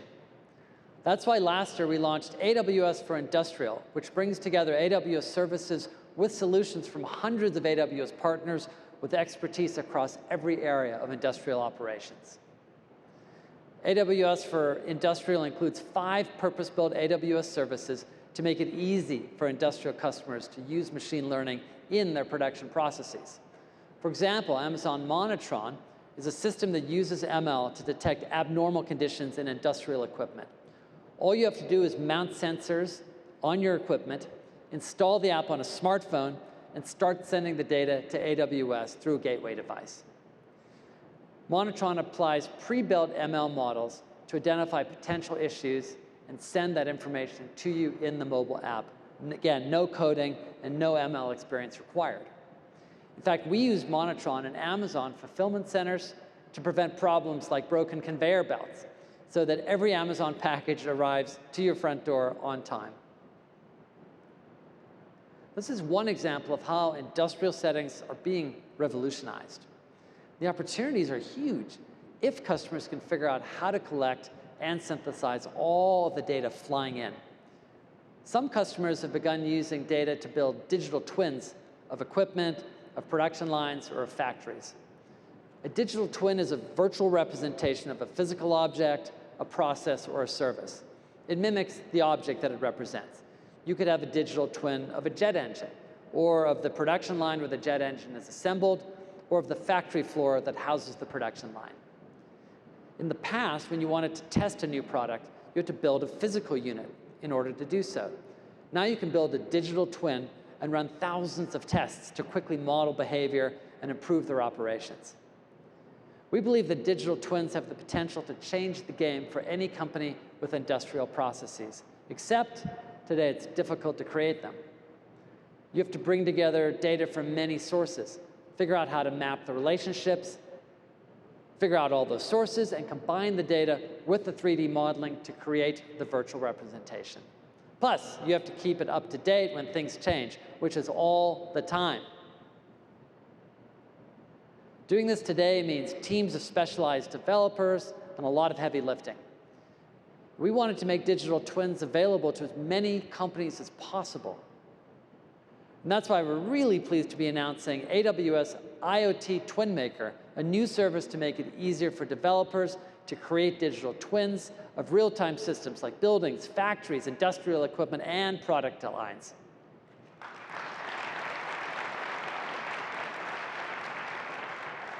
Again, getting started is easy. Developers connect IoT TwinMaker to data sources like equipment sensors, video feeds, or business applications. If you're already using AWS, many of those connections are built right in. TwinMaker automatically creates a knowledge graph that understands and maps out the relationships between the data sources, so that it's kept up to date in real time as the data changes. Then you import your 3D models, and TwinMaker creates the digital twin, and you're now ready to use it to understand and improve your physical system. Customers are really going to innovate faster and operate more efficiently with this new capability. And we're also collaborating with Siemens to include TwinMaker along with 60 other AWS services and their industrial solutions offerings. Working together, we're making it easier for companies of any size to use digital twins in their business. So far, I've talked about how purpose-built services are allowing new types of users like financial analysts and manufacturing facility operators to interact with AWS. There's one more industry that I'm excited to talk about as it speeds into the new world of the cloud, of data, and of machine learning, and that's the automotive industry. So the cloud is fundamentally changing this industry too, including how vehicles are designed and manufactured, the features they offer, and how we drive. And it's all happening at Formula One speeds as customers like Toyota, BMW, Volvo, and Honda are designing vehicles that are infused with software connected by sensors and systems generating unheard of amounts of data. We will see cars that are intelligent and autonomous, energy efficient, and inexpensive to maintain. However, the advanced vehicle sensors on one car can generate up to 2 terabytes of data every hour. 2 terabytes. Now multiply that by an ever-increasing number of vehicle makes and models, all generating data in different formats. And it's easy to understand why it's necessary to build custom data collection systems. But building these systems is difficult and time-consuming. That's why today we're announcing AWS IoT FleetWise, which is a new service that makes it easier and more cost-effective for automakers to collect, to transform, and to transfer vehicle data in the cloud in near real time.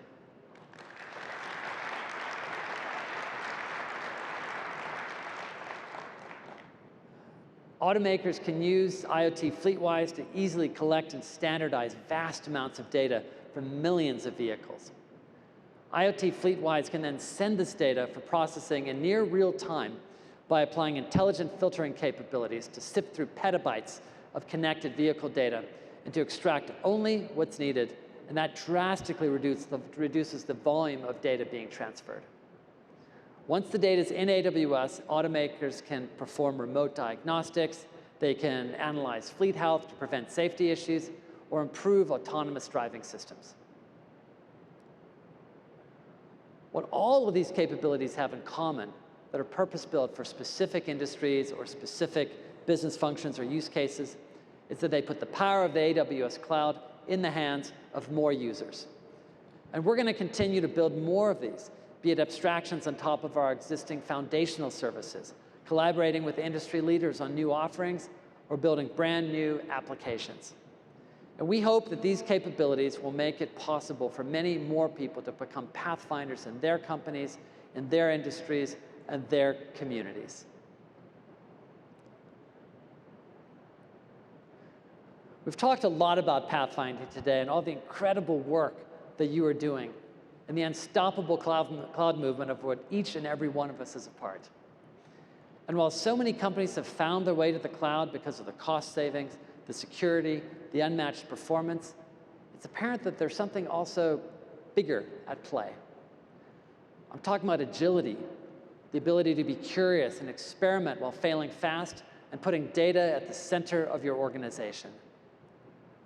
Ultimately, what the cloud and AWS offer is the opportunity to truly transform. CEOs and other leaders tell me all the time that the move to the cloud is reshaping their culture. It's allowing them to harness their data in new ways and drive better decisions.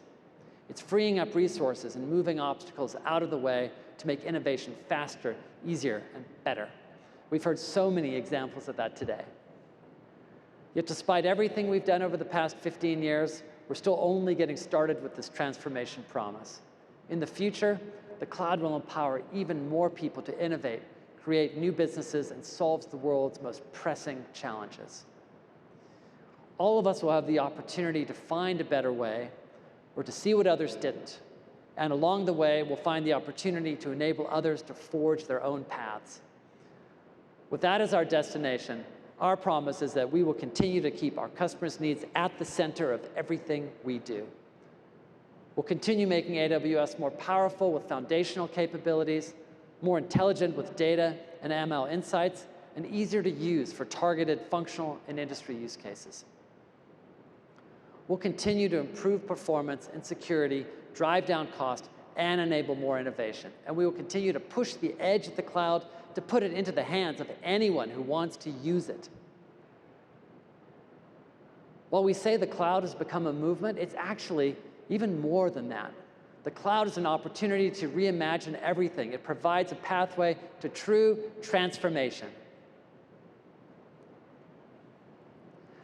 I just want to give a very big thank you to all of you, and of course to the customers who joined me on stage today for being here with us. And a big shout out to the AWS team who works so passionately every day on your behalf. I really look forward to being with you this week as we take in all that reInvent 2021 have to offer. Please be safe and enjoy the conference. Thank you.